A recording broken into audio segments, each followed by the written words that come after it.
Good evening, students. Today we will go through RBI functions. But before going into Reserve Bank of India functions, let us have some introduction about Reserve Bank of India.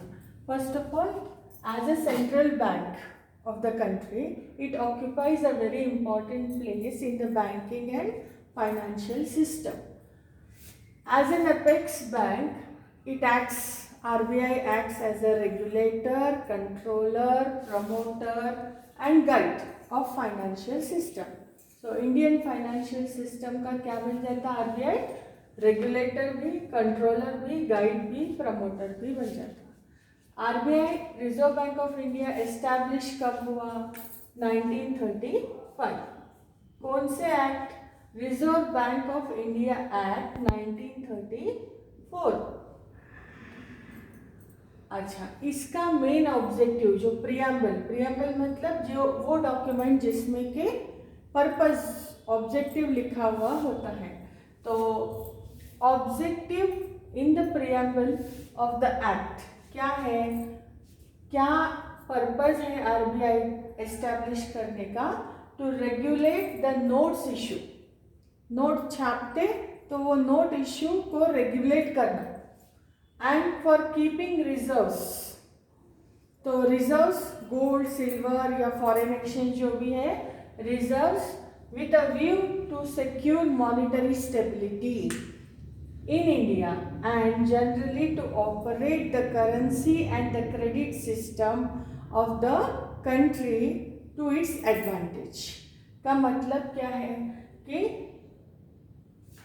पहला purpose है regulate the note issue, keeping the reserves with a view to have the stability, economic stability, and to operate currency and credit system in such a way that it will benefit the country. That is the purpose. Till 1949, RBI was like a private shareholder, private company या institution. लेकिन 1949 RBI has been nationalized. तो company को किसने ले लिया? Country ने own किया, या फिर नेशनलाइजेशन ऑफ आरबीआई हो गया 1949 में. अच्छा, apart from being regulator, RBI performs as a developmental role also. तो अभी हम फंक्शंस में देखेंगे कि रेगुलेटर के अलावा डेवलपमेंटल रोल भी आरबीआई प्ले करता है. आरबीआई एक्ट ने गवर्नमेंट को पावर दे के रखा है कि as and when necessary directions can be given by the government in the interest of the general public by consulting the governor of RBI. Now, what are the main functions of RBI? So there are around 10 functions of RBI. First, currency authority. Currency का पूरा authority किसका है? RBI का है. Banker of the government, banker to the government, government के पूरे financial transactions are handled by RBI. Adviser to the government, financial matters में government को एडवाइस भी करता है. बैंकर्स बैंक, सारे banks and financial institutions, non banking financial institutions को भी वो बैंक है.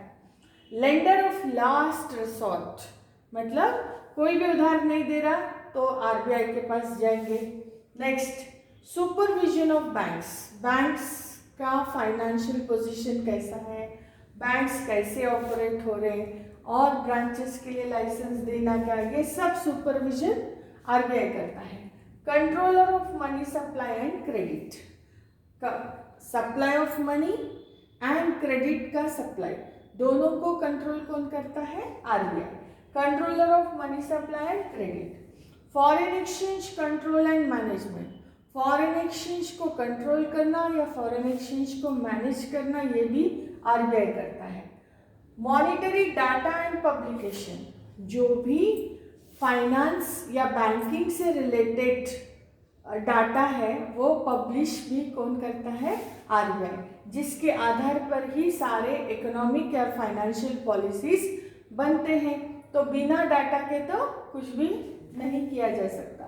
एंड सम प्रमोशनल फंक्शंस कि कमर्शियल बैंक्स ज़्यादा बनाना है क्या, promotion of commercial banks, promotion of cooperative banks. Apart from that financing related to agricultural and rural credit. Next financing of industry, financing the industry as well as, yes, these are the areas promotional functions taken care of. Now let us go through the functions one by one.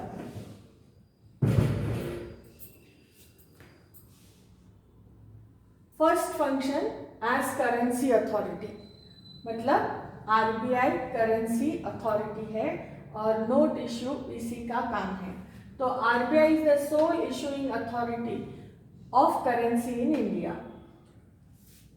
India में still money supply plays a very important role, currency plays a very important role,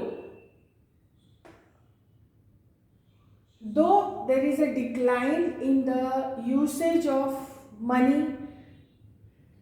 because of establishment of several banks, spreading of banking facilities and banking habits, लोग हाथ में पैसा ज़्यादा नहीं, अभी तो इतना सारा ATM वगैरह हो गया है तो कैश ज़्यादा हैंडल नहीं करते, फिर भी इंडिया में करते ही हैं।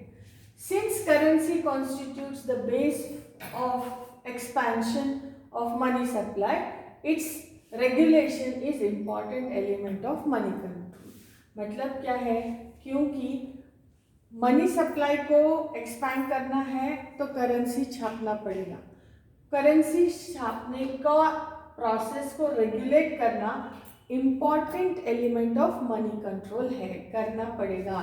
Next, in fact the statute also imposes certain restrictions on the issue of notes, क्योंकि जो भी नोट्स छापते हैं उसके पीछे कोई तो बेस चाहिए ना, जैसे कि गोल्ड है, सिल्वर है या फिर फॉरेन एक्सचेंज है। जितना आप रिजर्व्स या एसेट्स रखेंगे उसी आधार पे नोट छपेंगे, ऐसे ही चुपके तो नोट्स नहीं छपते हैं ना, तो उसका एक प्रोसेस है। तो in terms of RBI Act, the affairs of the bank relating to note issue and general banking business are conducted through two separate departments. मतलब RBI क्या बोलता है कि RBI बैंक या फिर रिजर्व बैंक ऑफ इंडिया दो department अलग अलग है, नोट इश्यू डिपार्टमेंट अलग है, बैंकिंग डिपार्टमेंट अलग है। मतलब नोट छापने वाला डिपार्टमेंट अलग है, बैंकिंग डिपार्टमेंट जो बैंकिंग ट्रांजैक्शंस डील करता है वो अलग, दोनों को मिक्स नहीं करना। This is what the RBI act says. तो यहाँ पर the assets of the note issue department, मतलब एसेट्स जिसके आधार पे नोट्स इश्यू होते हैं, gold, silver and foreign exchange, जिसके आधार पर नोट्स इश्यू होते हैं, ये नोट्स इश्यू डिपार्टमेंट का ही रहना चाहिए, इसमें बैंकिंग डिपार्टमेंट डिस्टर्ब नहीं करना चाहिए। This is what the RBI act says. The process of notes issue, process of notes issue में कौन सी चीजें बैंकिंग डिपार्टमेंट हैंडल करता है, कौन सी चीजें नोट इश्यू डिपार्टमेंट हैंडल करता है। Let us see expansion and contraction of currency. Market में मनी सप्लाई बढ़ाना या मार्केट से मनी सप्लाई लेना, ये चीज हैंडल कौन करता है, बैंकिंग डिपार्टमेंट करता है। देन समझो एक सिचुएशन लेते हैं कि कोई शेड्यूल्ड बैंक RBI के साथ अपने डिपॉजिट्स में से 1 करोड़ रुपए लेना चाहे, तो शेड्यूल्ड बैंक RBI के पास गई तो बैंकिंग डिपार्टमेंट इसको हैंडल करेगा। तो वो 1 करोड़ रुपए जो भी डिनोमिनेशंस में चाहिए, जैसा भी चाहिए, जिस भी बैंक को चाहिए, उस शेड्यूल्ड बैंक को डेबिट करके उतना करेंसी वो उसको दे देती है। कौन, बैंकिंग डिपार्टमेंट। लेकिन बैंकिंग डिपार्टमेंट के पास करेंसी देने के लिए स्टॉक होना पड़ता, तो ये स्टॉक वो किससे लेती है, नोट इश्यू डिपार्टमेंट से लेती है। कैसे लेती है? By keeping some asset. समझो 100 करोड़ चाहिए तो 100 करोड़ के क्या रखना पड़ेगा बैंकिंग डिपार्टमेंट को? एसेट्स। किसके पास? नोट्स इश्यू डिपार्टमेंट के पास। तो उसको उतना स्टॉक ऑफ करेंसी मिलेगा। अच्छा, अब यहाँ ये पार्ट हो गया। समझो नेक्स्ट सिचुएशन लेते हैं। कोई शेड्यूल्ड बैंक बैंकिंग डिपार्टमेंट को या फिर आरबीआई को पैसे वापस दे रही या पैसे उसको दे रही, आरबीआई को दे रही। तो जब बैंक आरबीआई को पैसे दे रही तो पैसे रिसीव कौन करेगा? बैंकिंग डिपार्टमेंट रिसीव करेगा। अच्छा, ये पैसे आने के बाद जो करेंसी आया और जो करेंसी उसके पास था, सरप्लस अगर है तो वो सरप्लस वो क्या करेगी? नोट्स इश्यू डिपार्टमेंट को वापस कर देगी और जितना ये पैसे वापस करे उतने का एसेट वापस ले लेगी। So this is also done by banking department. अब लास्ट वाला नोट्स इश्यू डिपार्टमेंट क्या करता? नोट्स इश्यू डिपार्टमेंट क्या करता? डायरेक्टली पब्लिक के साथ पब्लिक की रिक्वायरमेंट, जैसे कि exchange of notes for coins, coins for notes, या फिर जो भी डिनोमिनेशंस चेंज करना है नोट्स के, तो वो भी काम directly notes issue department public के साथ हैंडल करता। यहाँ पे बैंकिंग डिपार्टमेंट का कोई इंटरप्शन नहीं है।